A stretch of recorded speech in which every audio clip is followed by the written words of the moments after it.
Hi hello नमस्कार. मी सुवर्णाच्या Ohm's किचनमध्ये तुमचं परत एकदा अगदी मनापासून स्वागत. सगळ्या सबस्क्रायबरचे धन्यवाद, सगळ्या व्ह्यूअर्सचे मनापासून आभार. मी आज तुम्हाला खूप छान सिजनेबल अशी चटणी दाखवणार आहे, ती म्हणजे लसणाच्या पातीची चटणी.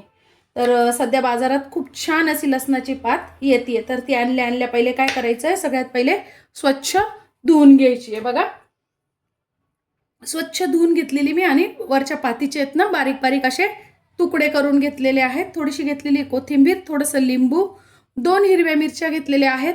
मिरचीचं प्रमाण तुम्ही कमी अधिक करू शकता. या कमी तिखटाच्या मिरच्या आहे, कारण लसूण ऑलरेडी थोडासा तिखट असतो. आणि खालचा जो लसूण आहे ना, हा तुम्हाला पाहिजे त्या प्रमाणात. तुम्ही जर खूप लसूण असेल तर मग कमी करा, कारण मग त्याचा खूप उग्र वास येतो. लसूण, ओला लसूण असतो ना, त्याला खूप वास येतो. म्हणून तुम्हाला पाहिजे तसं लसणाचं प्रमाण पण तुम्ही कमी अधिक करू शकता. बघा, या पद्धतीने लसूण बारीक असा चिरून घ्यायचा आहे. तो ओलाच असतो, वरचं साल काढून टाकायचं आहे. असं या पद्धतीने मी जे जाड साल असतं ना ते काढून टाकायचं आहे आणि थोडासा असं आपल्याला चिरून घ्यायचं आहे लसूण. मागचं हे जाड असतं ना ते पण काढून टाकायचं आहे.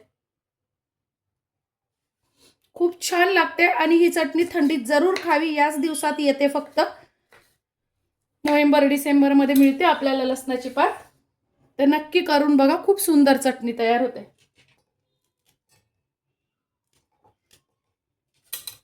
थोडीशी कोथिंबीर काड्यांसह घ्या, म्हणजे मग छान चव येते.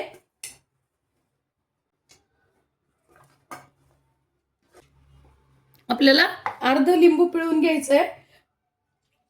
कमीत कमी 2 चमचे रस तरी आपल्याला घ्यायचा आहे, म्हणजे चटणी खूप छान लागते. हा माझा छोटा चमचा आहे, अर्धा चमचा घेतलाय मी मीठ तुम्ही कमी अधिक करू शकता चवीनुसार. अर्धा चमचा घ्यायचे जिरे, आणि आपण लिंबू पिळलाय म्हणून अर्धा चमचा साखर, म्हणजे छान अशी टेस्ट येते चटणीला. साखर ऑप्शनल आहे, आवडत असेल तर घाला, नाही घातली तरी काही हरकत नाही. आता ही आपल्याला बारीक करून घ्यायची. खूप बारीक अशी आपण इतर चटणी करतो ना तशी नाही करायची आहे, जरा जाडसर अशी करायची आहे. आणि यात तुम्हाला पाहिजे तर तुम्ही खोबरं किंवा मग शेंगदाणे पण घालू शकता, पण मी फक्त पातीची म्हणजे पातीचीच करते. खूप छान लागते खायला.